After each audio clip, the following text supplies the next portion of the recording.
It's time to eat. What are you hungry for? Sit down and get ready to consume an abundance of fantasy football knowledge from Ross Tucker and Joe Dolan. Feed me now. I'm starving. On the Fantasy Feast Eating Podcast.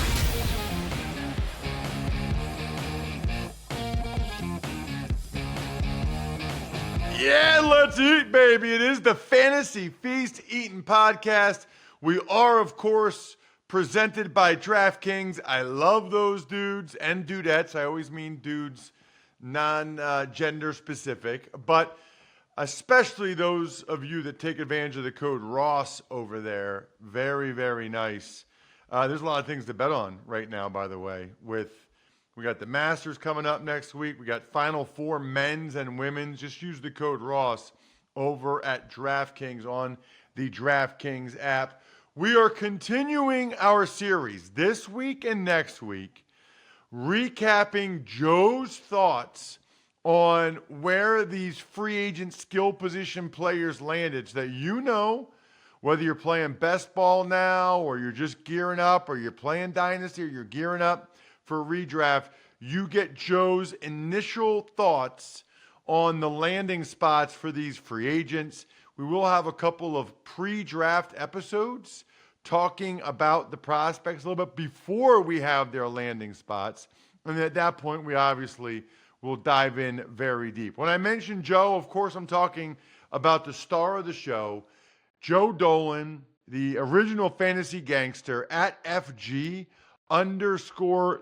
He's one of the owners over at fantasypoints.com, which if you follow them on social media, if you follow Joe on social media, you can see they're hiring people left and right. They are thriving because that's what happens in this business when you give people good value for their buck. And you guys can even get better value by using the code 24FEAST at fantasypoints.com to get a discount. Highly recommend that you do that. I'm Ross Tucker, former NFL offensive lineman, 5 teams, 7 years. You know that.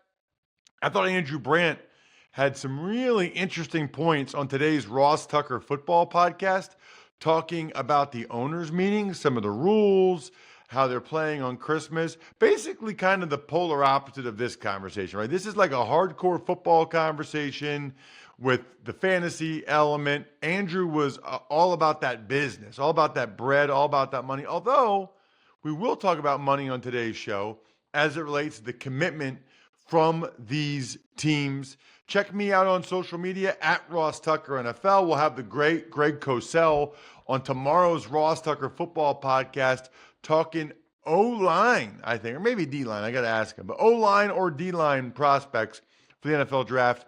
People typically love what the civilian GOAT Greg Cosell has to say. We're at Ross Tucker Pod. Love those of you that rate and review the show. You rate and review the show and you ask Joe a question, I guarantee I will ask Joe the question on the show and he will respond to it. How about that? Just rate and review Apple Podcasts, Spotify, whatever, the Fantasy Feast podcast. It makes a big difference. YouTube.com/Ross Tucker NFL is where people can check us out if you want to view the show and see Joe's hat. Wow, you're not wearing a Fantasy Points hat, Joe. Fantasy point shirt though. Oh, okay. He always has some type of merch. He always has I'm something. like a pro wrestler, right? You gotta you wear your own company's merchandise. Yeah. No, I got my the reason. Honestly, the reason I'm wearing this shirt is not to advertise. It's just really freaking comfortable. So that's why I'm wearing it. Yeah. I love it. All right. So Joe, we didn't get through all the running backs last week. We did Saquon and Jacobs and Henry and Pollard. And we ended up with Aaron Jones and Eckler. There's other guys we need to get to. I guess before we even get into it, we don't often have like new news on this show, but Clyde Edwards-Helaire signed back with the Chiefs while J.K. Dobbins was on a visit to the Chiefs. Does this mean anything to you? Is Clyde Edwards-Helaire even a little bit fantasy relevant? Not really. Anymore? No, I don't. It doesn't really move the needle for me. It just, what it does is it just takes another running back kind of off the market. And at this point, I kind of expect that the Cowboys are going to re-sign Ezekiel Elliott. Like, I I know we haven't gotten to that point, but we talked about Tony Pollard last week, and the Cowboys need a veteran running back on their team, and they don't have one right now. And I think Ezekiel Elliott's going to wind up back in Dallas, and of course Dallas is going to be. I mean, Dallas is going to be the favorite to be the first team to draft a running back in April. But Zeke Elliott's probably going back to the Cowboys. Like they're running out of options, and somebody like J.K. Dobbins, who it's unfortunate for Dobbins, but he's had so many injuries that I'm not sure how to project him from a fantasy football perspective. So unfortunately, with Edwards-Helaire back in Kansas City, I'm not really sure where J.K. Dobbins is going to land at this point. Teams always need depth at running back. That's not something that's changing in this day and age. So Dobbins is going to land somewhere, but we're just running out of spots for people to be fantasy relevant. All right, so I got some guys that are fantasy relevant that I want to talk about that we didn't get to last week, including DeAndre Swift, who I think was the first person in the negotiating period to agree to terms. Yeah. DeAndre was not messing around. He signed that or agreed to that 3-year, $24 million deal with the Bears pretty quick. He had a really interesting season. When DeAndre Swift came out of Georgia, I think the overwhelming opinion about DeAndre Swift was he's going to be a great receiver. He's going to be an elusive kind of open field back, somebody who generates big plays. And look, we've discussed him because we had to compare him to Saquon Barkley on this program and how Saquon might fit with the Philadelphia Eagles. DeAndre Swift was kind of a grinder last year in a weird way, but a grinder who very much benefited from the fact that the Eagles had one of the best offensive lines in football. Last year, Swift set career lows in receptions and receiving yards per game. After averaging, he had basically 2.5 receptions and 13 receiving yards per game. He averaged 4 receptions per game and 30 receiving yards per game with the Lions. So that's an untapped area of his game that the Eagles didn't tap into. And at this point, quite frankly, Ross, I'm willing to blame that on the Eagles and not DeAndre Swift, because the Eagles had an offense that was just so stale last year.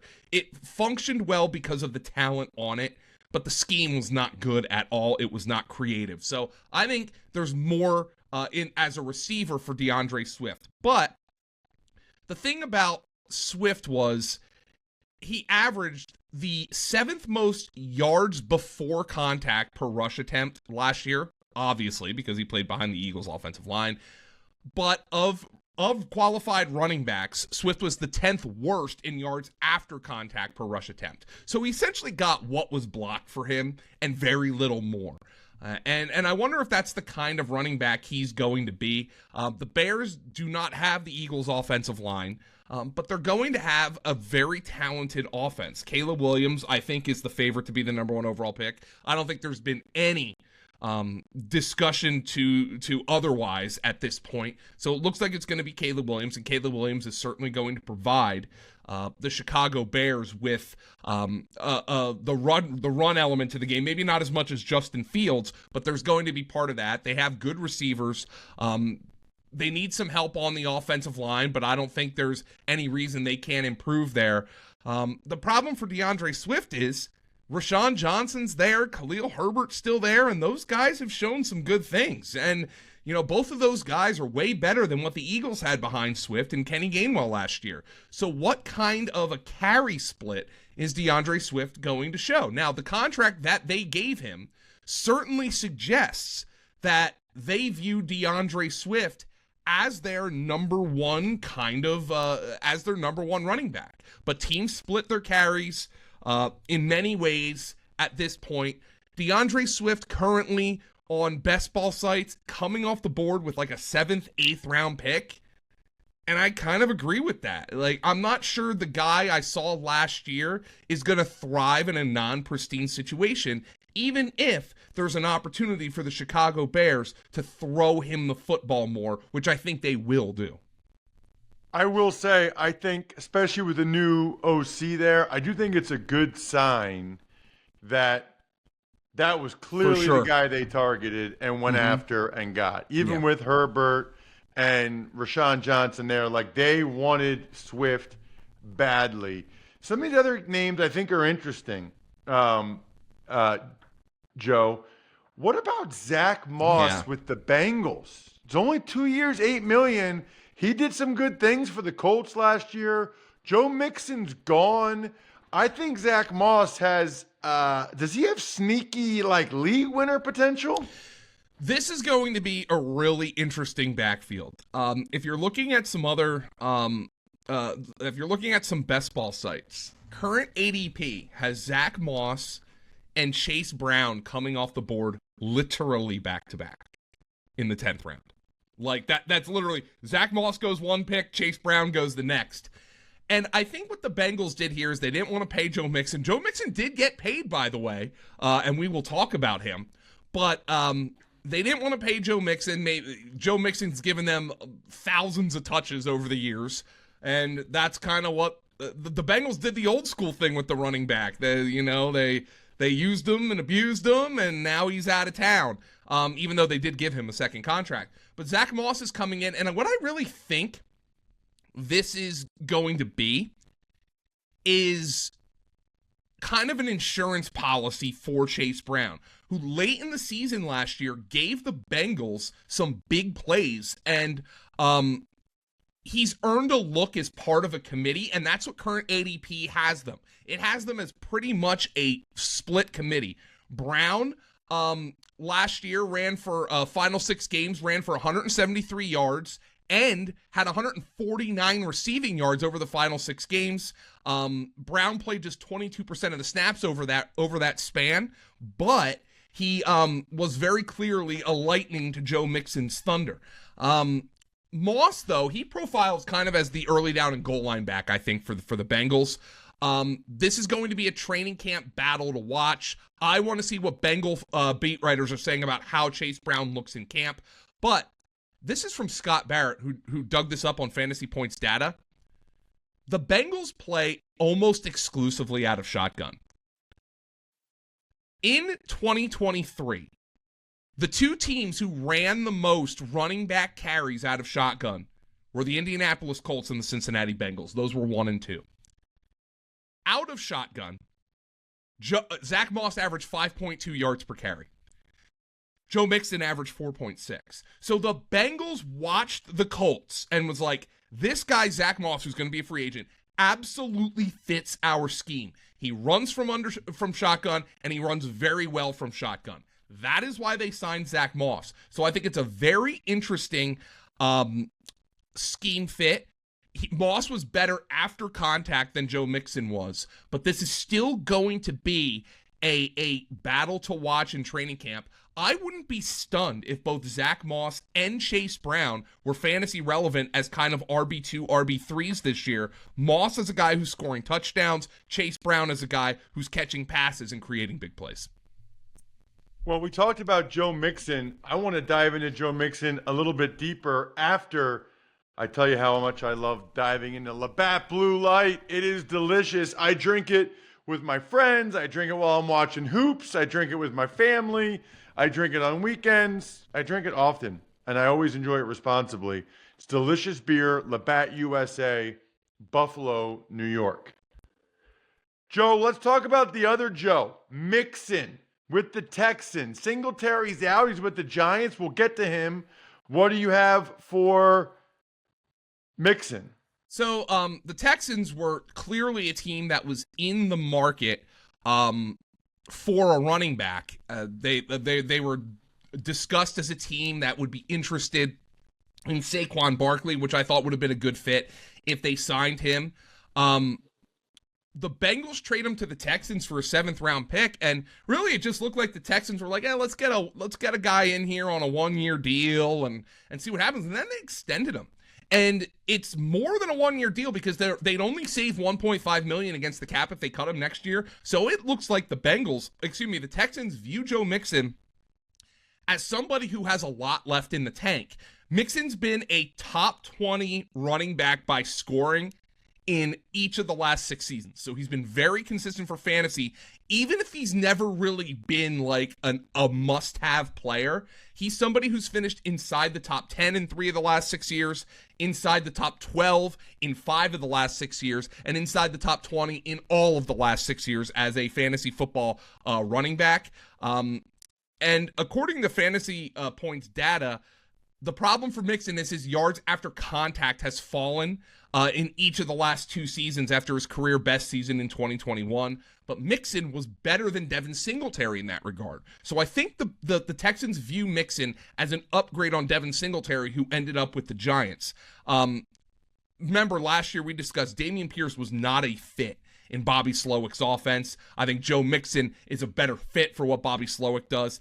And right now, on the Texans depth chart, there's really not a whole lot behind Joe Mixon. So we can project Joe Mixon right now, before the NFL draft, as having a pretty good looking role here, especially if Dameon Pierce continues to struggle in that zone blocking scheme. Joe Mixon right now, kind of a 5th, 6th round pick on best ball sites. That is actually kind of where Dameon Pierce was going last year, and we know what happened with Pierce. But I think Mixon, with C.J. Stroud, who's an ascending star in that offense, certainly one that is projecting to score a lot of points this year. I think Joe Mixon can be a guy that you can add to a wide receiver-heavy best ball team and feel pretty good about it, because he's going to have opportunities to score points in an offense that is on the rise.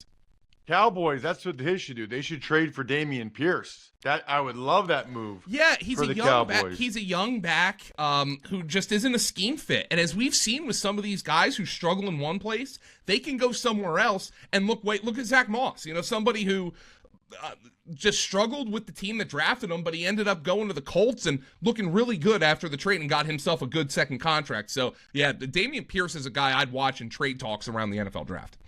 Your thoughts on Devin Singletary with the Giants, Joe, and his fantasy relevance? The thing about Singletary is he's a guy who gives you snaps, and you know he's going to perform well in just about any situation.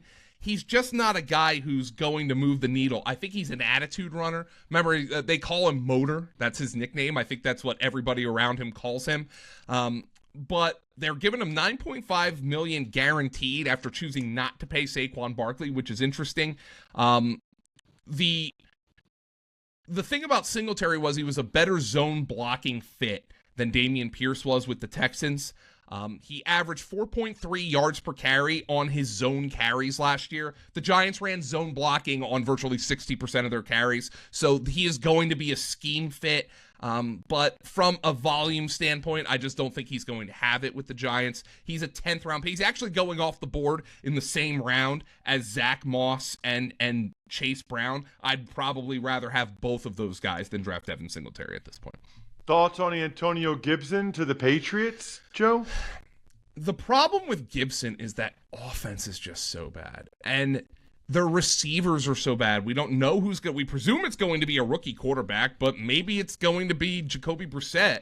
If the Patriots choose to trade back, maybe add some talent to that roster and reload to get a quarterback in next year's draft or whatever.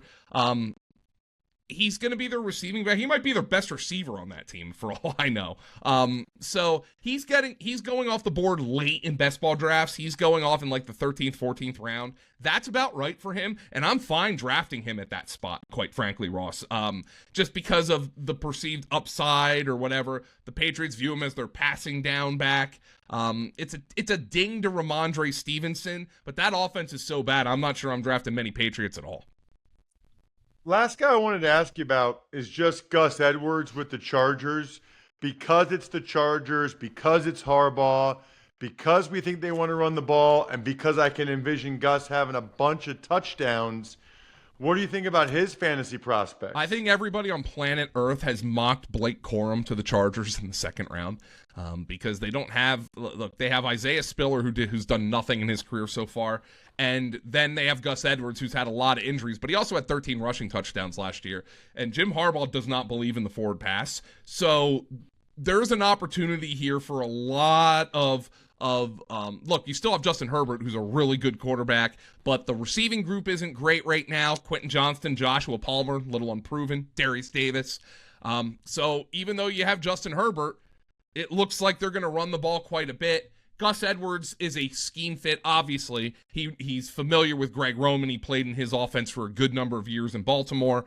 I think Gus Edwards has an opportunity to score some touchdowns this year. Let's see what the Chargers do in the draft. Of course, if you're doing best ball drafts right now, prior to the NFL draft, you could get Gus Edwards in the 11th round, which is about fair for Gus Edwards in the event he scores a lot of touchdowns for the Chargers. Joe, we're going to do wide receivers next week because there's a bunch to get to there. There's not as many tight ends to get to, but I still wanted to discuss what fantasy relevant tight ends are out there. It's interesting. You know, you've always said the same thing about Dalton Schultz, but the Texans brought him back on pretty darn good money. They value him. The Patriots value Hunter Henry. They brought him back. The Seahawks value Noah Fant. They brought him back. Some of the guys that actually did switch teams include Mike Gesicki to the Bengals, Jonnu Smith to the Dolphins, Gerald Everett to the Bears, Austin Hooper's with the Patriots. The Rams paid pretty good money for Colby Parkinson, and the Chargers paid pretty good money for Will Dissly. So the Gesicki one's interesting to me, because the Bengals, as of now, Tyler Boyd is unsigned. I know there's been some flirtations with Tyler Boyd and the Steelers. He went to Pitt for college, and the Steelers are in desperate need of wide receivers. So Tyler Boyd could be back with the Bengals, but it looks like he's looking to move on. And although Mike Gesicki is, yes, a different position than Tyler Boyd, what have we said about Gesicki his entire career? He's a giant slot receiver. Teams don't trust him to play in line. It's why it was so bizarre that the Dolphins franchise tagged him 2 years ago when you knew that Mike McDaniel, coming from the Shanahan system, wanted his tight ends to be able to block. That is not Gesicki's game. Gesicki has seen his routes per game slip below 20 in each of the last 2 seasons. After 2021, when he had the career high with 112 targets and 73 receptions and 780 receiving yards. Gesicki is a field stretcher down the seam. Joe Burrow can throw that seam ball. And really, at this point, this is a fantasy-friendly offense, and the Bengals have kind of had a revolving door at tight end. And Gesicki, look, he's signed a 1-year deal. I don't expect that he's going to stop that revolving door in its tracks, but there is a chance here, in my opinion, for Gesicki to be an interesting tight end, too, in what should be a fantasy-friendly offense. And now remember that T. Higgins has still requested a trade. I think the Bengals will want to work something out with T. Higgins because he's on the franchise tag. But there is a chance here that it's Jamar Chase and then a bunch of unknowns for the Cincinnati Bengals. Mike Gesicki, sneaky under-the-radar fantasy option at the tight end position with the Cincinnati Bengals. Ooh, I like that, Joe. I think you're right. I'm hoping my boy Andre Yosivas gets some burn I hope and gets so to too. Fill in that role a little bit. I just drafted him in the 22nd round of a startup dynasty draft, Andre Yosivas, and I was like, that's a guy. He played some snaps last year. He had 5 touchdowns last year. Yeah, 3 or 4 touchdowns. And T. Higgins, the contract. I was like, give me a little Yosivas. Let's battle with the unknown here a little bit for him. What about any of these other guys, Joe? Jonnu Smith with the Dolphins. And the way Mike McDaniel would use him, Gerald Everett with the Bears, Parkinson with the Rams. Any of those guys that you're higher on than others? I don't know. Higher on is a little hard to say for Parkinson. But it is interesting to me that a guy who I can certainly say we've never really talked about him on this show ever. The Rams gave a 3-year, $22.5 million contract to him, despite the fact that he's really done nothing in the NFL so far. And he's 25 years old. Parkinson last year, 25 catches. He had 2 touchdowns. Jeremy Fowler, before free agency, reported that he was an under-the-radar player who could get more money than kind of the football public would be expecting, because teams value his field stretching ability and his size. He's 6'7", 265, weapon on end zone targets. Tyler Higbee is coming off a torn ACL and MCL in the wild card round. So Tyler Higbee might not be ready for the beginning of the season. That's a great point, Joe. I forgot about that. I was at that game. That was an ugly injury. The Rams need to make sure they're covered with somebody else, that they have somebody else at tight end, and they're going with Parkinson as they wait for Higbee to come back. That's a really, really good point. I'm already looking forward to discussing the wide receivers with you next week and then getting into the draft stuff. Check him out on social media at FG_Dolan. I'm at Ross Tucker NFL. We are at Ross Tucker Pod on social. Please rate and review the show. Send Joe a question. I'm stuffed. We're done. Thanks for tuning in to Fantasy Feast. Make sure to also check out the Ross Tucker Football Podcast, Even Money, and College Draft, all on the DraftKings Network, YouTube, or subscribe to the podcast on your favorite platform.